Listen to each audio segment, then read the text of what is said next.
Okay, so a ketogenic diet is not necessarily 80% fat. Alright, let's talk about macros. We talk about a ketogenic diet quite often on this channel, and I'm always trying to clear the air and make things as simple as possible, right? I'm not trying to make it as simple as possible because keto is so complicated or keto is so difficult and no one understands how to do it. Not because of that, right? That's the guru tactic for getting you to cling on to them for information. No, I'm trying to make it as simple as possible because it's really not that complicated. It's really not that complicated. And one of the things that seems to confuse people quite a bit in the beginning is the 80% fat rule that they've heard of, right? So let's unpack this. A ketogenic diet was first named in the 1920s as a treatment for refractory epilepsy in children. They restricted the carbohydrates in these kids. They gave them a high-fat, low-carb diet. And they found that through the restriction of carbohydrates, they could stop seizures that no other drugs were able to stop, right? This is drug-resistant refractory epilepsy. These kids are having seizures all the time. It's like uncontrollable. It's horrific. It's terrible. So they found that this one dietary treatment was able to do what no other drugs were able to do for them. And this was a ketogenic diet. Now, one of the side effects of this diet just happens to be decreased hunger, right? So in times of famine, starvation, of lack of carbohydrates, which historically is going to happen seasonally, right? Carbohydrates are seasonal foods. They're not available in abundance year-round in nature in most parts of the world. And I live in the Andes of Ecuador. This is one of the, very close to the equator, so we have like a 12-12 light cycle year-round. Lots of carbs available here, right? Nothing wrong with carbohydrates in context. One of the issues is when we have a lot of it available year-round, we never hit that famine cycle, or that we don't really have the feast-famine cycle, right? You don't have that seasonal availability. You just got 7-Eleven, Ben & Jerry's, Krispy Kreme donuts available 24 hours a day. It's beautiful. It's delicious. It's killing us. So, one of the side effects of a ketogenic diet was fat loss, weight loss, because hunger's low on ketosis. When we're starving, when we're low in carbohydrates, the body learns how to conserve energy, how to use fatty acids, which it stores in abundance, as its seemingly preferred stored fuel source, right? We store it abundantly. When you break down those fatty acids, it makes ketones. Ketones can be very neuroprotective. Ketosis actually favors GABA production rather than more excitatory neurotransmitters. GABA is soothing. So this actually soothes the brain and keeps the seizures away for these kids. But the side effect of decreased hunger can be a problem if you're 5 years old and you've got epilepsy, you're taking all kinds of drugs that have all kinds of side effects, and you just don't have an appetite, right? So these kids have developmental issues, many of them. Also, kidney stones could become an issue when they were administering these diets to kids unless they got the electrolyte balance right. They found that using potassium citrate each day for these kids would keep away kidney stones completely, right? So dehydration, these kids, low hunger, it was an issue. 80% fat for these children who could easily lose weight that they do not want to lose is a good thing. 80% fat was required for these kids. So a medical ketogenic diet for epilepsy, for children, required high caloric intake from fat so they didn't lose a bunch of weight. Skip forward 100 years to now, almost 100 years, a little bit less. The ketogenic diet has been found to be one of the most powerful fat loss tools. It decreases inflammation, decreases hunger, and has been pretty amazing as a fat loss tool for many people who've yo-yo dieted, who've tried all sorts of other things.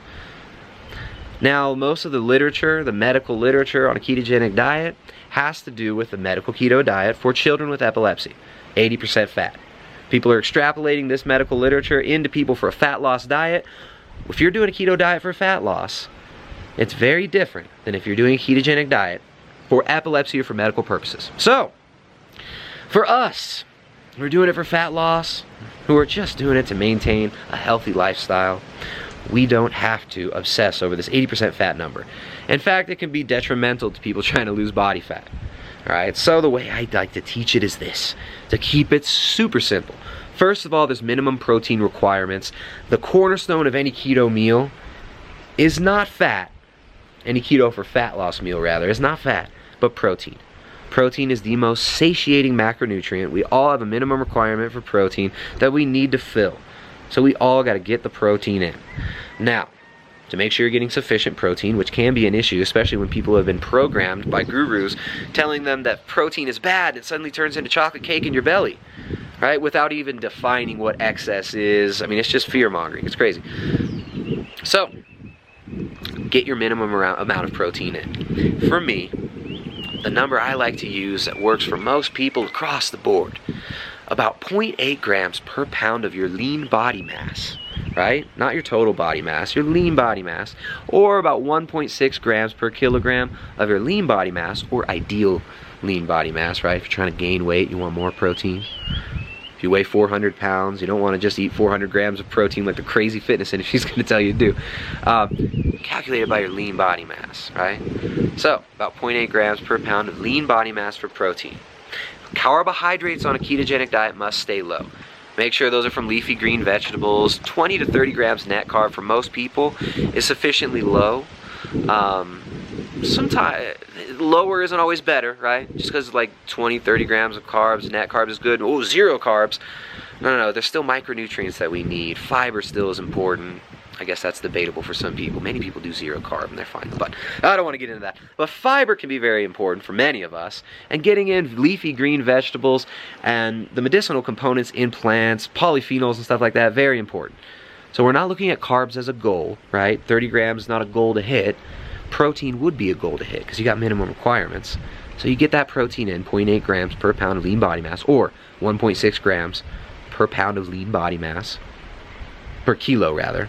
1.6 grams per kilo, or 0.8 grams per pound lean body mass. Then carbohydrates stay low, and fat makes up the energy portion of the diet rather than carbohydrate. So 80% fat is irrelevant because some of that fat that you're going to be consuming is going to come from your body, right? The 80% fat was for the medical ketogenic diet for kids who need to be weight stable or need to gain weight as they grow. You're using it for fat loss. Much of that fat can come from your belly. And that's what you want. Hunger drops down. We want to tap into that body fat. So in the beginning of a ketogenic diet, it's better to be around maintenance calories, right? Sure, for some of you, it might look like about 80% fat in the beginning, but not always necessary. But as you're hitting your fat loss phase, after you adapt, it usually takes a week or so to adapt and feel good, then I usually suggest dropping those calories back by cutting fat from the plate so you burn it off your body. Super simple. Get your proteins in, burn fat from the plate in the body, keep the carbs low enough, and you're good, you're golden, right? We don't need to overcomplicate this. We don't need to make it esoteric. We need to make it confusing or scary for people. This is not supposed to be an eating disorder. It's supposed to be a diet to sustain your body, to sustain your life, so you can live your life, so you can enjoy your life, so you can do other things other than think about food and talk about food and diet all the time, like you see me doing here right now. Alright, so anyways, for an individual like me, if I got like 100 grams of protein that I need to maintain my lean body mass, I'm just throwing that out there, and my goal is fat loss on a ketogenic diet. If I were to calculate 80% fat using that 100 grams, I'd come out to like 160 grams of fat per day.